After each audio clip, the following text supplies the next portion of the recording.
Bonjour, bienvenue à la bibliothèque Être et Jouer. Donc aujourd'hui je suis un peu cachée derrière tous mes jeux. Il y a 12 nouveautés au catalogue pour le mois de mars 2021, donc ça fait pas mal de jeux. Donc je peux me cacher derrière. Et donc je vous les présente brièvement aujourd'hui. Et puis bien sûr vous pouvez les retrouver à la bibliothèque et les louer à partir du 1er mars. Allez, on commence avec un petit jeu d'ambiance. J'aime beaucoup ce que vous dites. Donc un jeu avec un super petit tube comme ça qu'on va remplir de tout mignon petits cœurs. Ça va être nos petits points. Donc le but étant d'avoir le plus de petits cœurs à la fin de la partie. On va avoir un joueur qui va poser une question. Donc il y a différentes questions. Par exemple, tes vacances parfaites, ce serait quoi? Et on va vite se précipiter. Les autres joueurs vont se précipiter sur les cartes images pour répondre. Ils ne vont pas répondre à l'oral, mais ils vont répondre par image. Et ils vont argumenter leur image. Donc là, par exemple, c'est un chat. C'est parce que moi, j'aime bien être pas chat, tranquille, allongé, rien faire de mes vacances. Ou j'aime bien regarder la télé, par exemple. Ça peut être ça. Et puis des fois, vous allez voir qu'on va avoir des cartes cachées. Donc c'est rigolo. Et puis on va essayer d'argumenter sur quelque chose qu'on n'a pas forcément choisi. En se disant, moi, j'aime bien prendre les chemins interdits pendant les vacances. Aller là où je fais pas d'habitude, etc., etc. Et donc le joueur qui a posé la question va attribuer des petits cœurs de 0 à 3 cœurs par rapport à l'argumentation du joueur. Voilà pour ce petit jeu d'ambiance. Après on a Paris Q. Paris Q c'est un jeu de connaissances. J'en ai pas beaucoup des jeux de connaissances parce que souvent c'est pas très drôle. Là ce que j'ai bien aimé c'est le côté ludique. En fait il y a un joueur, donc ça joue en équipe, jusqu'à 4 équipes. Et pour chaque équipe, il y a un joueur qui pose une question. Et il va choisir s'il donne les 3 choix de réponse ou non. S'il les donne, forcément, s'il y a une bonne réponse, il y aura moins de points que s'il ne les donne pas. J'ai du mal à articuler aujourd'hui. Donc par exemple, les taxis parisiens ont été les héros de quelle fameuse bataille? La bataille de la Somme, la première bataille de la Marne, la libération de Paris. Si le joueur était sûr que ses coéquipiers allaient trouver la réponse directement, il n'aurait pas donné les 3 réponses. Et sinon, il donne les 3 réponses et puis après, on essaie de trouver la bonne réponse. Et ce qui est rigolo, c'est le petit plateau de score comme ça, qu'on va remplir avec, en mettant les points un peu comme un tableau de QI. Ensuite, on a un petit jeu de cartes Eternity de Cyril Blondel, un jeu de pli. Donc avec des cartes de 3 couleurs différentes et de valeurs jusqu'à 10, 11, 12, 13 au moins. Et donc le principe, c'est assez rigolo, c'est que déjà l'atout peut changer à chaque tour de jeu par rapport aux cartes qui ont été jouées pendant le tour. Donc ça peut être une des 3 couleurs d'atout. Et ce qui est rigolo aussi, ça reprend le principe du wizard, je sais même plus, en tout cas du wizard que moi j'apprécie beaucoup. On va pas essayer de faire forcément tous les plis parce qu'on va essayer de faire autant de plis. Donc là par exemple on a un pli en main et il faut, si j'arrive à retrouver, j'ai perdu voilà mon petit jeton arbre, autant de plis que de paris qu'on a pris pendant le tour. Donc essayer de faire autant de plis que de jetons arbres. Parce que si on en fait trop, l'arbre va mourir et donc il faut réussir à bien maîtriser ces cartes pour pas gagner le dernier pli qui nous ferait perdre, en tout cas pas gagner de points. Ensuite je continue dans les jeux qui sont ici, on a 50 missions, donc ça 50 missions, attention, ne pas jouer si vous avez que 5 minutes devant vous. Pourquoi? Parce que ça peut durer que 5 minutes, c'est pas ça, c'est qu'en fait il est très addictif, on a envie d'y rejouer.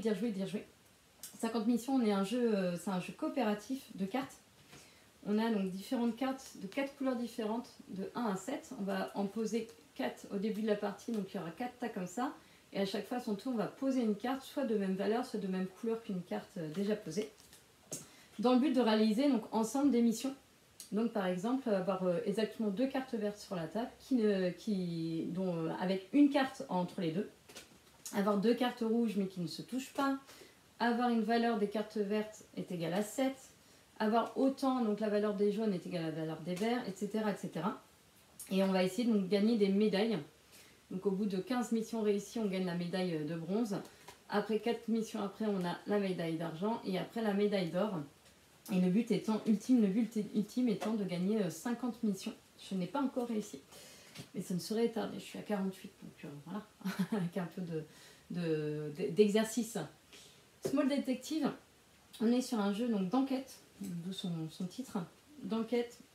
On va essayer de trouver, il y aura un suspect, un coupable, 5 suspects et donc un coupable, une arme qu'on va cacher au début de la partie. On va essayer de les deviner, on va procéder par déduction.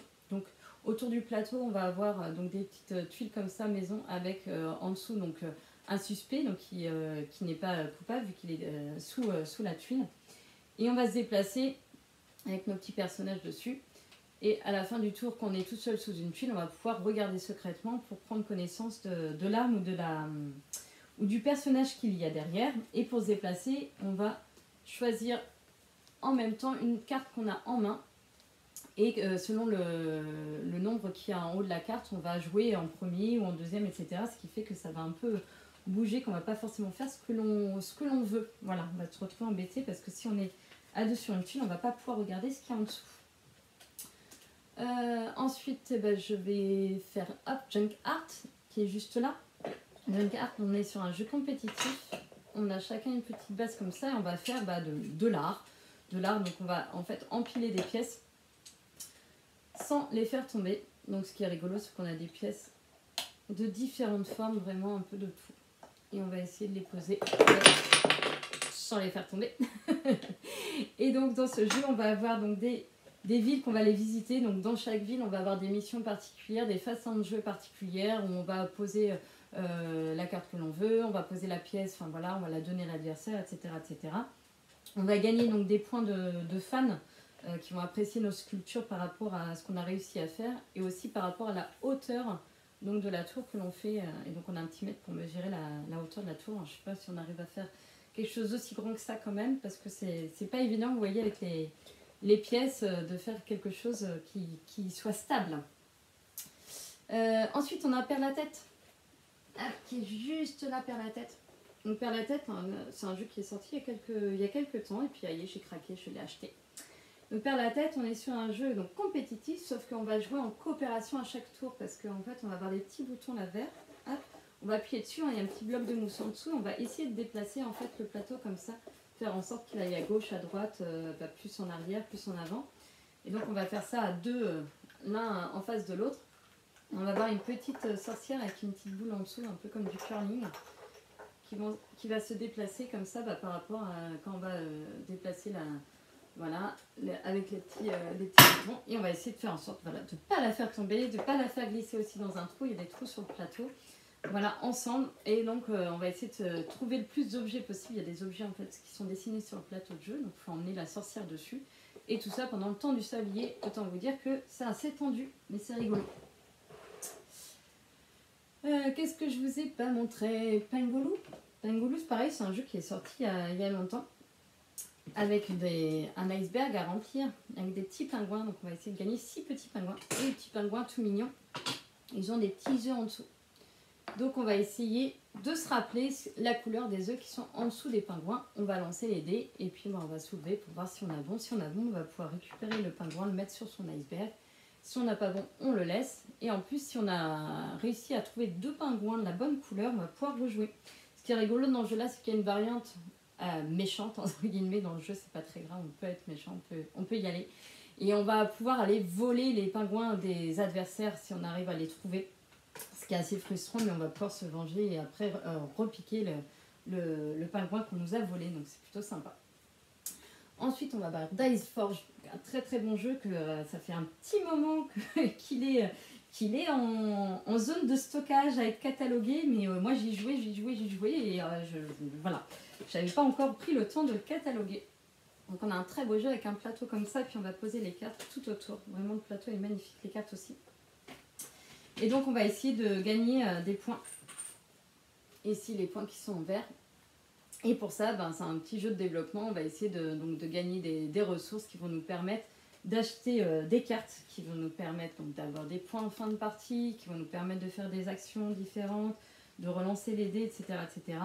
Et c'est un jeu surtout particulier parce qu'on va pouvoir changer la valeur de nos dés. Donc nos dés au départ sont tous identiques et on va pouvoir changer les faces en achetant donc des faces grâce à nos différentes ressources. On va pouvoir changer les faces des dés et ça c'est rigolo. Après, il ne faut pas être allergique aux dés parce que quand on achète des faces de dés qu'on ne tombe jamais dessus, c'est un tout petit peu frustrant. Ça ne m'est pas du tout arrivé. Ensuite, qu'est-ce que je ne vous ai pas montré? Pour une poignée de marguerites, et juste là, on a des super vaches trop mignonnes. On a un petit plateau de jeu, en fait, on va se déplacer dessus grâce aux dés. Et quand on arrive donc sur une case, vous allez voir, il y a des couleurs sur les cases. Et quand on arrive sur une case, on va pouvoir manger une fleur de la même couleur. Donc on va avoir notre petite tuile comme ça. Et si on arrive sur la case rose, on va pouvoir manger une fleur rose, mettre un petit jeton herbe dessus pour dire qu'on en a mangé. Le but étant de manger toutes les fleurs qu'il y a sur notre plateau de jeu. Et ce qui est marrant, c'est que quand on est à deux sur une case, à deux ou à trois ou à quatre, on va faire un combat de vaches. Et en fait, on va pousser comme ça les vaches. Alors, je ne le fais pas fort, mais voilà, en gros, elles vont, quand on va... je le fais pas, j'ai peur de faire tout tomber. Et donc, on va faire des choses comme ça. Enfin, bon, se retrouver comme ça, par exemple, les vaches, on va compter le nombre de tâches qu'il y a au-dessus. Et celui qui en a le plus va pouvoir gagner des jetons trèfle qu'il va échanger après contre des jetons herbes ou avec la variante qui vont permettre de faire des choses un peu plus compliquées. Mais voilà, mais c'est un très très bon jeu. Enfin, moi, j'aime beaucoup le côté de faire combattre les vaches comme ça. C'est très rigolo, très, très ludique. Il me reste quoi? Il me reste micro-macro. C'est ça, il me reste plus que le micro-macro? Ah non, il me reste aussi X-Man. Donc micro-macro, le jeu aussi du moment. Très très bon jeu avec un plan de jeu énorme comme ça. Donc je peux même pas... Voilà, il est grand comme ça. Là, je pourrais me cacher, je pourrais m'allonger dessus. Peut-être qu'il me ferait une couverture. Donc c'est un Où est Charlie? Mélange Où est Charlie Cluedo. J'ai envoyé que la carte est complètement blanche. En fait, comme ça, on n'est pas du tout distrait par des couleurs. Le but, ça va être donc d'observer ensemble la carte. C'est un jeu coopératif. On va essayer de résoudre des énigmes. On a même une petite loupe pour aller voir des fois des éléments de plus près. Donc, c'est rigolo. Et donc, on va avoir 16 enquêtes, en fait. Et chaque enquête, on va avoir un petit personnage à qui il arrive quelque chose. La plupart du temps, il meurt, pauvre petit personnage. Et en fait, il faut déjà le trouver. Déjà, quand il lui est arrivé son malheur, voilà, quand il a été tué, par exemple, essayer de trouver déjà la scène de crime. Après, il faut retrouver en fait le personnage avant qu'il ne meure, ce qui lui est arrivé, etc. Pourquoi. Voilà, c'est très très sympa. Pareil, très addictif. On a envie de faire les 16 enquêtes presque dans la même soirée. Donc vraiment très très sympa. Puis après, il y a des enquêtes en plus qui sont disponibles en ligne. Et donc, je finis par X-Man. X-Man qui est un jeu donc, qui a été donné par Blue Orange, donc qui peut être loué gratuitement à la ludothèque pour les abonnés de la ludothèque. Donc on a un petit plateau de jeu comme ça et dessus on a des petites idoles qui vont être placées, donc des petites tuiles comme ça. Et donc là par exemple les deux premières idoles elles vont apporter beaucoup de points à ceux qui vont avoir les cartes qui correspondent en fin de tour. Donc ça se joue en trois manches. Chaque manche, en fait, on va faire un niveau de pyramide. Vous voyez, les petites tuiles, on va les placer comme ça. Selon comment on les place, on va gagner des cartes qui correspondent aux idoles qui sont placées sur le plateau de jeu principal. Donc, on va gagner des cartes. On va également placer donc, ces prêtres sur les idoles qui sont aussi placées ici. Et donc, dès qu'un niveau de pyramide est fini, la manche est finie et on va compter les points. Donc à la fois par rapport aux cartes que l'on a en main, donc qui correspondent aux idoles qui sont première et deuxième, premier et deuxième, et aussi par rapport aux prêtres, la position qui sont sur le niveau en fait pour chaque idole, pour les trois premiers. Donc un petit jeu sympa avec des règles plutôt simples, mais pas forcément faciles à jouer. Voilà pour aujourd'hui, j'espère que je n'ai rien oublié. Donc voilà pour les 12 nouveaux jeux qui sont alloués à la ludothèque à partir de mars.